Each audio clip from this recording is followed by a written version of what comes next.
श्री राधे। नमस्कार दोस्तों, आप सभी का हमारे YouTube चैनल में स्वागत है।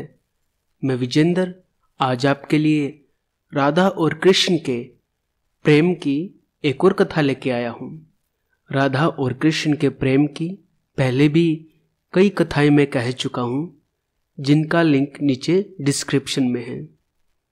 और एक बात कहूँगा, इन प्रेम भरी लीलाओं को, रस भरी लीलाओं को आप ढूंढने के लिए किताबों में मत जाना। हो सकता है किताबों में आपको कुछ ना मिले, या फिर किताबों में आपको ज्ञान मिलेगा, प्रेम तो किताबों में नहीं मिलेगा। क्योंकि प्रेम किताबों में होता तो कबीरदास जी को ये न कहना पड़ता कि पोथी पढ़ पढ़ जग मुआ, पंडित भया न कोय, ढाई आखर प्रेम के पढ़े सो पंडित होए। तो राधा और कृष्ण का प्रेम बड़ा ही अद्भुत और दिव्य है।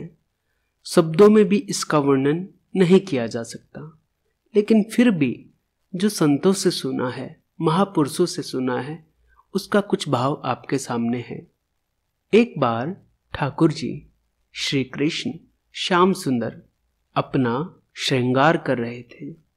श्रृंगार करते करते श्याम सुंदर ने कुछ सोचा और नंदगांव की गोपियों को बुलाया और कहा कि एक काम करो, तुम बरसाना जाओ और बरसाना जाके पता करना कि मेरी प्राण प्यारी श्री राधा रानी ने कैसा श्रृंगार किया है।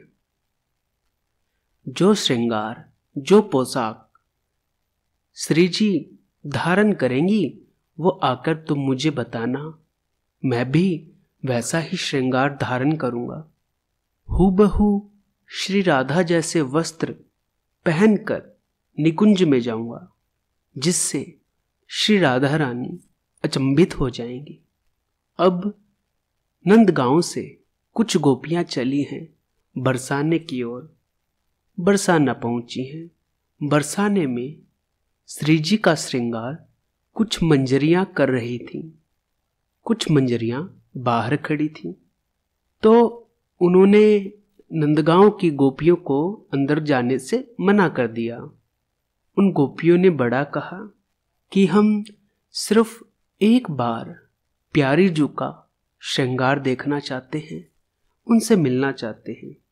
उन गोपियों ने बड़े ही प्रेम से कहा कि सिर्फ एक बार हम प्यारी जी की झलक चाहते हैं, उन्हें निहारना चाहते हैं, फिर हम यहां से चुपचाप चली जाएंगी। मंजरी ने कहा कि ठीक है, आप प्यारी जी का दर्शन कर सकते हो, लेकिन एक शर्त है। उन्होंने कहा क्या शर्त है? तो मंजरी ने कहा केवल एक गोपी श्री राधा रानी की झलक पाने के लिए जाएगी। बोले ठीक है। तब एक गोपी अंदर गई, श्री जी के समक्ष आई है, सामने आई है, और जैसे ही श्री राधा रानी को देखा है, क्या रूप सौंदर्य है, अंग अंग से कांति। गोपी बिना पलक झपकाए हम सुंदरता को देखते हैं, लेकिन सुंदरता जिससे प्रकट हो वो श्री राधे हैं। श्री राधे का सौंदर्य, पोशाक, आभा, कांति, जब उस गोपी ने देखी श्री राधे की झलक तो देखती रह गई, सब कुछ भूल गई और बिना पलक झपकाए दर्शन करती रही। फिर उस गोपी ने तुरंत अपने नेत्र बंद कर लिए, अपनी आंखें बंद कर ली और बंद नेत्रों से ही बाहर आ गई और दूसरी गोपियों से कहा कि अरे सखियों, अब जल्दी से मुझे नंदगांव ले चलो। सब सखियों ने कहा कि ठीक है, लेकिन श्री राधे का श्रृंगार के बारे में तो कुछ बता तो, तूने अच्छे से देख लिया ना, कैसी किशोरी जी दिखती हैं, कैसा उनका श्रृंगार है, कैसे उनके वस्त्र हैं। गोपी ने कहा हाँ सखी, हाँ मैंने देख लिया है, लेकिन मैं तुम्हें यहां से कुछ नहीं बताऊंगी, मुझे जल्दी से जल्दी श्याम सुंदर के पास ले चलो। वहीं चलकर बताती हूं। अब सभी गोपियों ने उस गोपी का हाथ पकड़ा है और हाथ पकड़ के सखियां नंद भवन में ले आई हैं।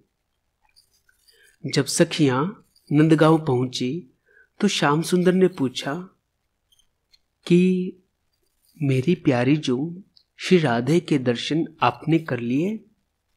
मुझे जल्दी बताओ कि कैसी उनकी पोशाक है, कैसा उनका दर्शन है, मेरी राधे कितनी सुंदर है, कितनी प्यारी है।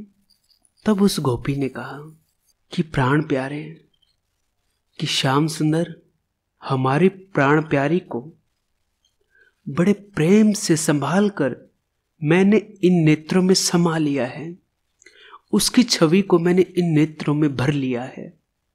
लो, अब मैं नेत्र खोल रही हूं, आप मेरे नेत्रों में, मेरी आंखों में झांक कर प्राण प्यारी का दर्शन कर लो।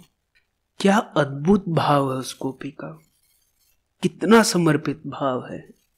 ब्रज की गोपिकाएं ही ऐसे भाव अपने हृदय में, अपने नेत्र में भर सकती हैं।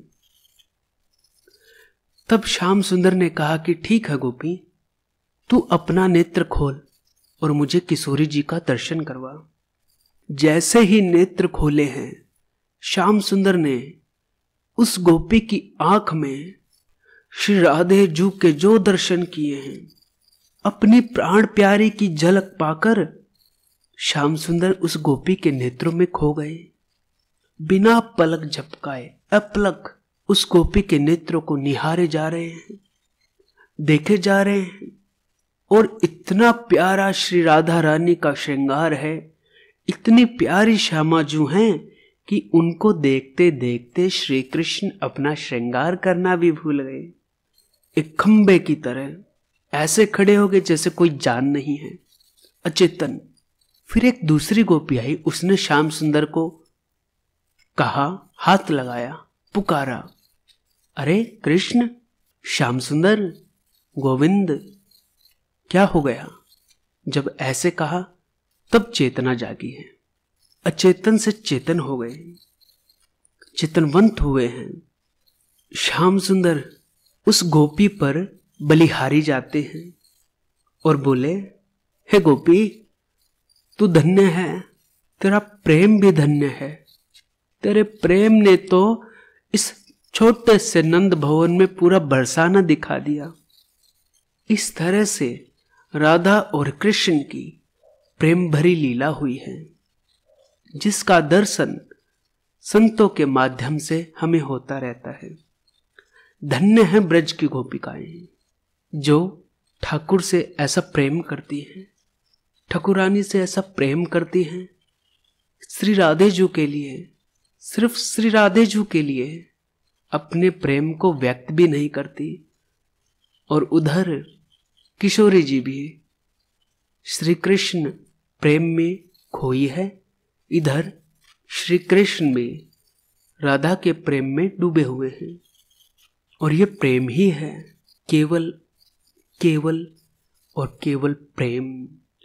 तो ये प्रेम की कथा, राधा कृष्ण प्रेम लीला मैं आपके लिए लेके आया। आगे भी श्री कृष्ण की, राधा रानी की, उनके भक्तों की, संतों की कथा, कहानियां, किस्से, प्रसंग और प्रश्न आप तक लाता रहूंगा। आज की लीला को यहीं विराम। आपको मेरा प्रणाम। जय श्री राम, जय जय श्री राधे।